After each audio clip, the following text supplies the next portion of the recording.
నెల్లూరు జిల్లా కావలి నియోజకవర్గంలోని అల్లూరులో మహిళాలోకం అభిమానం వరదలా ముంచెత్తింది. వైఎస్సార్ ఆసరా కార్యక్రమంలో పోటెత్తిన జనాదరణతో శాసనసభ్యుడు ప్రతాప్ కుమార్ రెడ్డి, రాజ్యసభ సభ్యుడు బీదా మస్తాన్ రావు ఉక్కిరిబిక్కిరయ్యారు. పొదుపు సంఘాలకు 4వ విడత వైఎస్సార్ ఆసరా చెక్కులు పంపిణీ సందర్భంగా ముఖ్యమంత్రి జగన్మోహన్ రెడ్డి చిత్రపటానికి మహిళలు పాలాభిషేకం చేశారు. ఇటీవల అల్లూరు మండలానికి చెందిన యువకుడు వాలంటీర్ రోడ్డు ప్రమాదంలో మృతి చెందడంతో వారి కుటుంబానికి 5 లక్షల రూపాయలు చెక్కును ఎమ్మెల్యే, ఎంపీల చేతుల మీదుగా అందజేశారు. ముందుగా సుమారు 20 కోట్ల రూపాయలతో నిర్మించిన అల్లూరు ప్రభుత్వ వైద్యశాల 2వ భవనాన్ని ప్రారంభించారు. అనంతరం సుమారు 7,000 మందికి పైగా సభ్యులకు ఆసరా కింద 23 కోట్ల రూపాయల చెక్కును మహిళలకు అందజేశారు. జడ్పీటీసీ వేణమ్మ, ఎంపీపీ శిరీష, మెప్మా అధికారులు, వైఎస్సార్ కాంగ్రెస్ పార్టీ నాయకులు దండా కృష్ణారెడ్డి, నీలం సాయి, మేడా రామకృష్ణారెడ్డి, ఊటు శ్రీకాంత్ రెడ్డి, బీదా రమేష్, కావలి ఏఎంసీ చైర్మన్ సన్నిబోయిన ప్రసాద్, మత్స్యకార సంక్షేమ సంఘం జిల్లా అధ్యక్షుడు కొండూరు శ్రీనివాసులు తదితరులు పాల్గొన్నారు.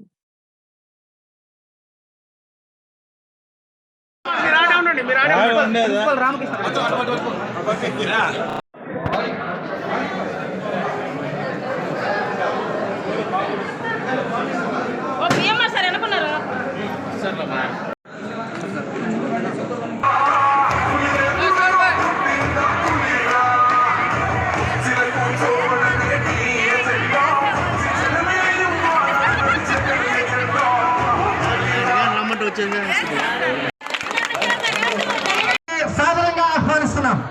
అలాగే రైతు నాయకులు బత్తల మోహన్ రెడ్డి గారిని, మేర నిరంజన్ రెడ్డి గారు, కిందనున్నటువంటి నాయకుల్ని వేదిక మీదకు సాధారణంగా ఆహ్వానిస్తున్నాం. అలాగే సీనియర్ నాయకులు కరేట దైవజనం గారు, 10 మంది సభ్యులుంటే ఒక్కొక్క సభ్యులకి 2 లక్షల రూపాయలు. ఇంత మంచి కార్యక్రమాన్ని మన జగన్మోహన్ రెడ్డి గారు ప్రవేశించారు.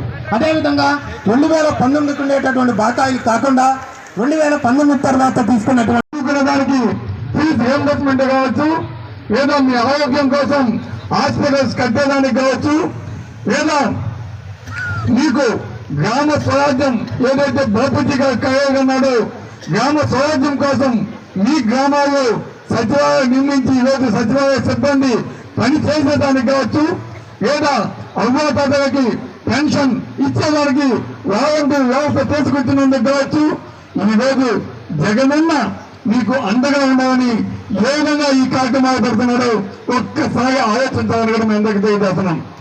ఈరోజు తెలుగుదేశం ప్రభుత్వం గతంలో ఉండింది, ఏ విధంగా మోసం చేసిందో మీ అందరికీ తెలుసు.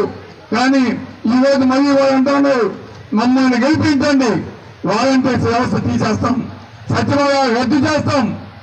సచివాలయాలు రద్దు చేయాలా, వాలంటీర్ వ్యవస్థ తీసేయాలా? చెప్పండి, తీసేయాలా? మీకు ఎవరు కూడా వాలంటీర్ వ్యవస్థ కావాలనే ఈరోజు అందరూ కూడా కోరుకుంటున్నారు. ఎందుకంటే అటువంటి మంచి కార్యక్రమాన్ని ఈరోజు జగన్మోహన్ రెడ్డి గారు పెంచడం వల్ల ప్రతి ఒక్క గ్రామంలో కూడా అక్కడున్న ప్రజలు ఏ ఆర్డీఓ ఆఫీస్కో ఎంఆర్ఓ ఆఫీస్కో పోవాల్సిన పరిస్థితి కాకుండా ఈరోజు మీ గ్రామాల్లోనే మీ పనులు జరుగుతున్నాయంటే దాన్ని బట్టి అర్థం చేసుకుంటా ఉన్నారు. ఈరోజు అటువంటి మంచి పనుల్ని జగన్మోహన్ రెడ్డి గారు ఇచ్చాడు. ఈరోజు జగనన్న మీకు ఎక్కడ కూడా ఇబ్బంది కాకుండా, ఇబ్బంది కాకుండా మీ పిల్లల్ని చదివించడానికి ఒక అన్నయ్యగా ఏ విధంగా సహాయపడుతున్నాడో కూడా ఒక్కసారి ఆలోచించండి. ఈరోజు మీ పిల్లల చదువు కోసం ఏ విధంగా దాదాపు 54,000 కోట్లు ఈరోజు ఖర్చు పెట్టాడంటే ఏ ముఖ్యమంత్రి కూడా ఆ విధంగా ఖర్చు పెట్టిన పరిస్థితి మనం చూడగా మా అందరూ కూర్చోండమ్మా, ఒక్క నిమిషం అయిపోయింది. అదేవిధంగా ఈరోజు అటువంటి మంచి కార్యక్రమాలు చేస్తున్న జగనన్న కోసం మీరంతా కూడా రేపు జరగబోయే ఎన్నికల్లో జగనన్న ఒకటే చెప్తున్నాడు, నా వల్ల మీ కుటుంబాలకి లబ్ధి చేకూరిందంటే నన్ను ఆశీర్వదించండి అంటున్నాడు.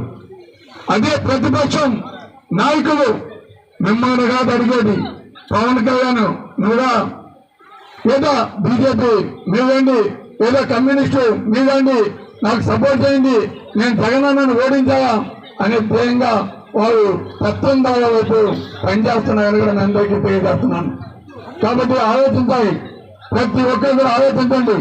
సరైన నిర్ణయం తప్పకుండా తీసుకోవాల్సిన సమయం ఆసన్నమైంది.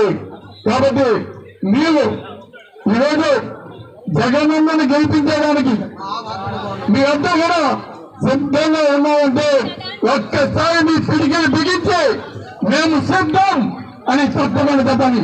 మీరంతా సిద్ధమా? సిద్ధమా? సిద్ధమా? Thank you. అంటే భోజనాలకు ఎవరు వెళ్ళొద్దు, భోజనాల దగ్గర ఏమంటే భోజనాలు పెట్టద్దు ఎవరు దయచేసి. వాళ్ళందరి పేరు నాకు తెలీదు. ఈ కృతజ్ఞతలు మీకు అందరికీ నా హృదయ కృతజ్ఞతలు, శుభాకాంక్షలు అందరికి తెలియజేయడం అనేది నాకైతే ఎవరు తెలియదు రావు. ఈ జరగడం మీటింగ్ ఏమంటే ఇది వరకు జరిగింది బాగుంది, జగన్మోహన్ రెడ్డి గెలిచిన కానీ చట్టం బాగుంది, చట్టం బాగుంది, ఏది కొత్త లేకుండా ₹1 మందైతే ₹2 మంది జగనన్న.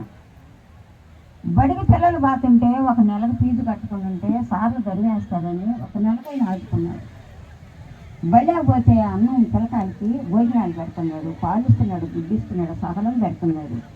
మనకు అమ్మ బడికి పోయేటప్పుడు ఒక బిడ్డ ₹10 అమ్మ నేను కొనుక్కోవాలంటే ఒరే లేవురా డబ్బులు లేదా యాండలే రేపిస్తానే అంటే అట్లాడు మన జగన్మోహన్ రెడ్డి గారు మరి ఏదో చేయలేవు అడగల. ఒక వ్యవసాయంలోనే వేసిన భరోసా వేసిన అడగలేదు, ఆడవాళ్ళకి డబ్బులు వేసిన అడగలేదు, ఒక చదువుకున్న పిల్లలకి అమ్మఒడి వేసిన మనం ఏం అడగల, ఊరికి ఉచితంగా మా జీవి నేను ఎప్పుడు అడగల. ఒక కరోనా వస్తే చదవని పెట్టాడు, ఏమో పని బాగాలేదంటే మా ప్రాణాలు బాగుంటే త్వరగా చేసుకుంటాము, కరోనాలో మేము పాము, మా జగనాన్ని ఇచ్చిన కూరగాయలతో దీంతో మేము పట్టుకొచ్చుకుంటాము. 3000 పెన్షన్ చేశాడు. పనికి పాలైన ఉత్తాది కూడా రోజు ₹100 చొప్పున నెలగలిసిపోద్ది. ఒక కొడుకుని అడిగినా కూడా ₹100. కాబట్టి అక్కడ మన జగనన్న చాలా సహాయం. మనం ఏది అడగల. ఒక ఆసాంకి అడుగుపోయి 10,000 అప్పు తీసుకుంటాం, ఇంట్లో అడగల 10,000 అప్పు తీసుకుంటాం. ఆ 10,000 కట్టబోయే తలకి ఎంత బుద్ధి అవుతుందో ఏమవుతుందో మనం తిరిగి కట్టబోయే తలకి 3 సంవత్సరాలు కట్టుకుని చక్కెర ముద్ద కట్టుకుంటే ఎట్లంటే ఏదో ఒకటి జగనేమో ఏదో ఒకటి చేయాలి. అట్లాంటి మనం జగన్మోహన్ రెడ్డి ఇంత సహాయం చేసినప్పుడు మనం తిరిగి మనం ఇదిగో నేను బాటిల్లో ఉన్నాను, ఒక గ్రామానికి ఒక ఊరికి ఒక ఇంటికి ఒక 500 చొప్పున నాకు ఏంటని మనం అడగల. కాబట్టి మనం ఇంత సహాయం చేసి కూడా సీఎం జగన్మోహన్ రెడ్డి గారు మనకు ఓటు, ఆయన అన్నం అడగల, ఏం అడగల, అప్పులు అడగల, మనకు ఒక ఓటు ఇవ్వమని మనల్ని ఇంత చేసి కూడా పాదయాత్ర చేసి మనం అక్కడ తోటి ఒక కూలి పోతామంటే పోతామా, నేను రాలేను కూడా నడుచుకుంటాను. అట్లా మనం జగన్మోహన్ రెడ్డి గారు 3 నెలలు 4 నెలలు ఎన్ని పాదయాత్ర చేసి